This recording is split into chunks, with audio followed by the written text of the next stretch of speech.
नमस्कार दोस्तों, स्वागत है आपका एक और हॉरर स्टोरी में। तो चलिए शुरू करते हैं आज की कहानी। ये कहानी भारत के घने जंगल में बसे एक रहस्यमयी अघोरियों के समूह की है। इस समुदाय का एक गुप्त नियम था, हर 9 साल में एक विशेष संतान का जन्म होता था जिसे अघोरी की 7वीं संतान कहा जाता था। ऐसी मान्यता थी कि यह संतान जन्म से ही अलौकिक शक्तियों से युक्त होती थी, लेकिन यह शक्तियां वरदान हैं या अभिशाप, इसका निर्णय केवल काल ही करते थे। सन 1878 की बात है। वाराणसी से 50 किलोमीटर दूर कर्ण गुफा नामक स्थान पर एक अघोरी संत महादेव गिरी अपनी साधना में लीन थे। एक रात उन्हें ध्यान में एक विचित्र भविष्यवाणी देखी। एक बच्चा जन्म लेता है जो मृत्यु और जीवन के बीच की कड़ी होगा। कुछ महीनों बाद एक रहस्यमयी महिला जंगल में बेहोश की हालत में मिलती है।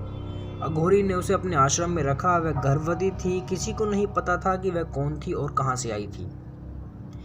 एक अमावस की रात उस महिला ने एक बालक को जन्म दिया, लेकिन जन्म से ही बाद उसने दम तोड़ दिया। यह देखकर सभी अघोरी चिंतित हो उठे, क्योंकि यह बालक कोई सामान्य संतान नहीं, यह वही 7वीं संतान थी। बालक का जन्म होते ही पूरे जंगल में अजीब घटनाएं होने लगी। पेड़ हिलने लगे, हवा के झोंके अचानक तेज हो गए और मंदिर की घंटियां बिना किसी के छुए बजने लगी। अघोरी महादेव गिरी ने भविष्यवाणी करते हुए कहा, यह बालक केवल मानव नहीं है, इसमें दोनों लोक की शक्तियां हैं। इसे सही मार्ग मिला तो यह महान संत बनेगा, लेकिन यदि इसने गलत दिशा में गया तो यह संहार कर जाएगा। अघोरी ने बालक का नाम कालेश्वर रखा और उसे गुप्त रूप से पालने लगा, लेकिन वे इस बात से अनजान थे कि कोई और भी इस बालक के अस्तित्व के बारे में जान चुका था। एक तांत्रिक जिसका नाम भैरवनाथ था। कालेश्वर बड़ा होने लगा। वह सामान्य बच्चों से अलग था। ना उसे डर महसूस होता और ना ही वह आग से जलता था। उसे जंगल के जानवर से भी खास लगाव था। महादेव गिरी ने उसे अघोर साधना के गूढ़ रहस्यों की शिक्षा देनी शुरू की, लेकिन कुछ सालों बाद अघोरियों को महसूस हुआ कि कोई अनजानी शक्ति कालेश्वर को अपने वश में करने की कोशिश कर रही थी। उसके स्वभाव में बदलाव आने लगा। वह कभी कभी क्रोधित होकर चीज़ों को हिलाने लगता, अजीब अजीब बातें करने लगता। तांत्रिक भैरवनाथ, जो अघोरियों का कट्टर दुश्मन था, कई सालों से इस 7वीं संतान की तलाश में था। उसे पता था कि यदि वह इस बच्चे की आत्मा पर कब्जा कर लेता है तो वह अपार शक्ति का स्वामी बन जाएगा। भैरवनाथ ने अपने शिक्षकों को जंगल में भेजा और एक दिन उन्होंने कालेश्वर को पकड़ लिया। महादेव गिरी और अन्य अघोरी साधुओं ने तुरंत उसकी तलाश शुरू की, लेकिन वह कहीं नहीं मिला। भैरवनाथ ने कालेश्वर को एक पुराने तंत्र स्थल पर बंदी बना लिया और उसके शरीर पर काले तंत्र की शक्तियां डालनी शुरू कर दी। यह प्रक्रिया बेहद खतरनाक थी, क्योंकि यदि यह सफल हो जाती तो कालेश्वर पूरी तरह दुष्ट आत्मा का गुलाम बन जाता। महादेव गिरी को इस बात की भनक लग गई और उन्होंने अघोरियों की गुप्त शक्ति का उपयोग करके एक विशेष अनुष्ठान किया जिसमें कालेश्वर को बचाया जा सके।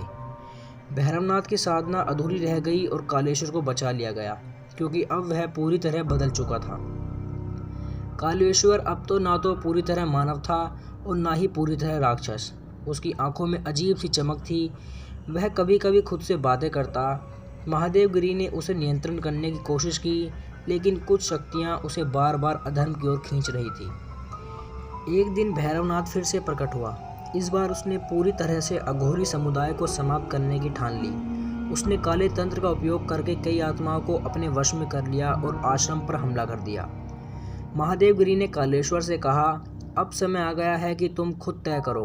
तुम्हारा जन्म एक संत के रूप में हुआ था, लेकिन यदि तुम अहंकार का साथ दोगे तो यह दुनिया विनाश की ओर चली जाएगी। यह सुनकर कालेश्वर के अंदर की शक्ति जाग गई। उसने पहली बार अपने वास्तविक रूप का स्वीकार किया और एक भयंकर युद्ध छिड़ गया। आखिरकार कालेश्वर ने भैरवनाथ को हरा दिया, लेकिन इस युद्ध की कीमत चुकानी पड़ी। महादेव गिरी इस लड़ाई में मारे गए। कालेश्वर अब समझ चुका था कि वह ना तो पूरी तरह से संत बन सकता है और ना ही पूरी तरह से दानव। उसने एक निर्णय लिया, वह इस संसार से दूर हिमालय की गुफाओं में जाकर एक नए जीवन की शुरुआत करेगा। अघोरी समुदाय ने उसे सम्मानपूर्वक विदा किया, लेकिन आज भी कहते हैं कि जब भी कोई व्यक्ति जीवन और मृत्यु के बीच फंस जाता है तो वह कहीं ना कहीं से कालेश्वर प्रकट होता है और उसका मार्गदर्शन करता है। सबको लगा कि भैरवनाथ मर चुका है, लेकिन ऐसा नहीं था। शाम का समय था। महादेव गिरी अपनी साधना कर रहे थे कि अचानक उन्हें एक बुरी शक्ति का एहसास हुआ। उन्होंने अपनी आंखें खोली और सामने देखा। पूरे आश्रम का वातावरण अशांत था। किसी अदृश्य शक्ति का प्रभाव महसूस हो रहा था। कालेश्वर पिछली रात से लापता था और सभी अघोरी उसकी तलाश में थे। अचानक एक वृद्ध साधु तेजी से भागते हुए आया और बोला, गुरुदेव, हमें जंगल में तांत्रिकों के चिन्ह मिले हैं। ऐसा लगता है कि कालेश्वर को किसी ने बंदी बना लिया है। महादेव गिरी की आंखों में चिंता की लकीरें उभर आई। उन्होंने शिष्य को तुरंत तंत्र स्थल पर भेजा और जांचने के आदेश दिए। तांत्रिक भैरवनाथ, जो वर्षों से काली साधना कर रहा था, एक सुनसान स्थान पर कालेश्वर को बांधकर बैठा था। चारों ओर अग्नि जल रही थी और उसके शिष्य अजीब मंत्र पढ़ रहे थे। भैरवनाथ के चेहरे पर एक दृष्ट मुस्कान थी। उन्हें कालेश्वर की ओर देखा और कहा, तुम अघोरियों के बीच रहकर साधु बनना चाहते हो? तुम तो खुद मृत्यु के स्वामी हो। यदि तुम मेरी साधना में शामिल हो जाओ तो तुम इस संसार का सबसे शक्तिशाली इंसान बन सकते हो।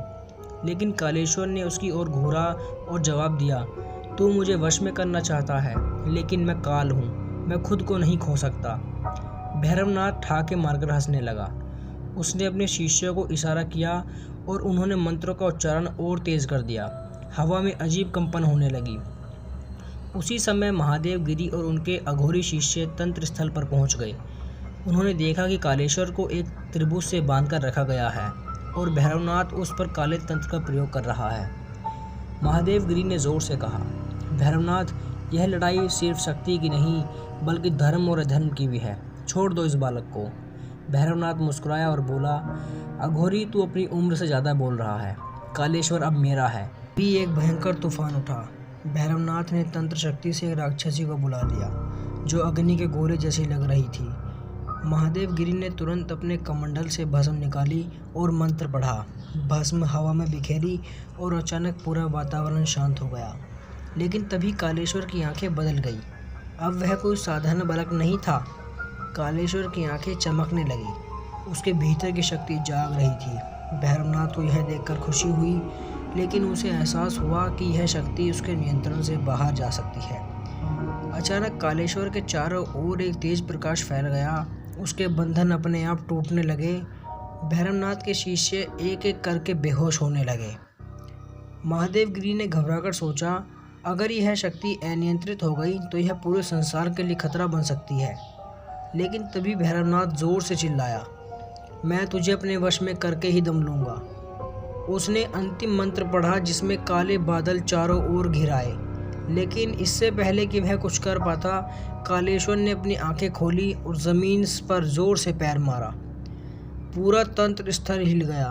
भैरवनाथ को एक तेज झटका लगा और वह पीछे गिर पड़ा। उसके शरीर से धुआं निकलने लगा। कालेश्वर ने उसकी ओर देखा और शांत आवाज में कहा, तेरी शक्तियाँ अब समाप्त हो चुकी हैं। भैरवनाथ ने कांपते हुए उत्तर दिया, नहीं, यह संभव नहीं। तू तो मेरा था और मेरा है। लेकिन अगले ही पल वह ज़मीन पर गिर पड़ा। उसकी आंखों में अंधकार छा गया और उसकी आत्मा वहीं विलीन हो गई। कालेश्वर धीरे धीरे सामान्य हो गया।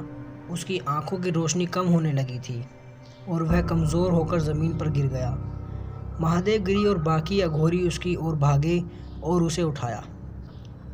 कालेश्वर अब शांत था, लेकिन महादेव गिरी जानते थे कि यह लड़ाई अभी ख़त्म नहीं हुई। भैरवनाथ मर चुका था, लेकिन उसकी साधनाएं अधूरी नहीं थी। कहीं ना कहीं कोई न कोई तो था जो इस शक्ति को फिर से जगाने की कोशिश कर सकता था। कुछ दिनों बाद आश्रम में अजीब घटनाएं होने लगी। एक रात जब सब अघोरी ध्यान में बैठे थे, अचानक मंदिर की घंटियां बिना किसी कारण बज उठी। हवा में अजीब सा कंपन हुआ और चारों ओर घना अंधेरा छा गया। महादेव गिरी ने तुरंत अपनी साधना रोक दी और आंखें खोली। उन्हें महसूस हुआ कि कोई अनदेखी शक्ति उनके आश्रम की ओर बढ़ रही है। अचानक एक अघोरी भागते हुए आया और चिल्लाया, गुरुदेव, जंगल में कुछ अजीब हो रहा है। कोई छाया घूम रही है और ऐसा लग रहा है जैसे भैरवनाथ की आत्मा लौट आई हो। महादेव गिरी ने तुरंत कालेश्वर को बुलाया। यह वही शक्ति है जो भैरवनाथ को जागृत की थी। तुम्हें इसे ख़त्म करना होगा।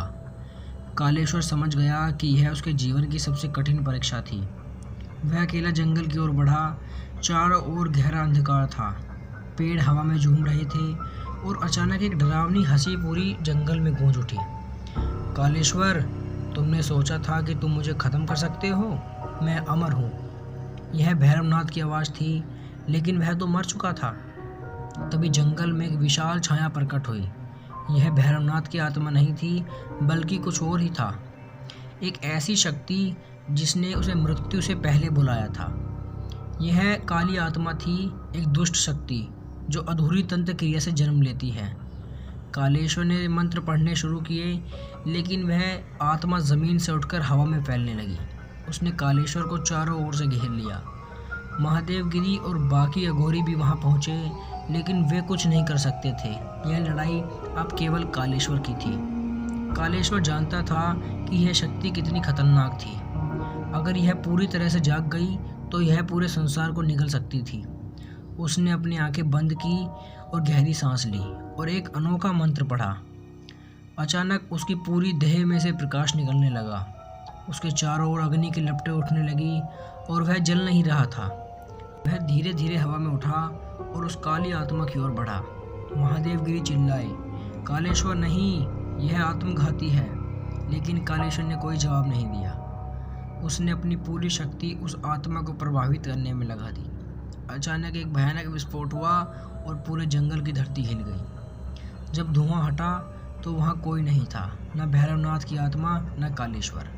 महादेवगिरी और अघोरी समुदाय ने चारों ओर देखा, लेकिन कालेश्वर का कोई निशान नहीं था। क्या वह मर चुका था? क्या वह कहीं और चला गया था? आज भी जब कोई तांत्रिक गलत रास्ते पर जाता है या कोई आत्मा उधर भटकती है, तो अघोरी कहते हैं, कालेश्वर अभी जिंदा है, वह कहीं ना कहीं हमारी रक्षा कर रहा है।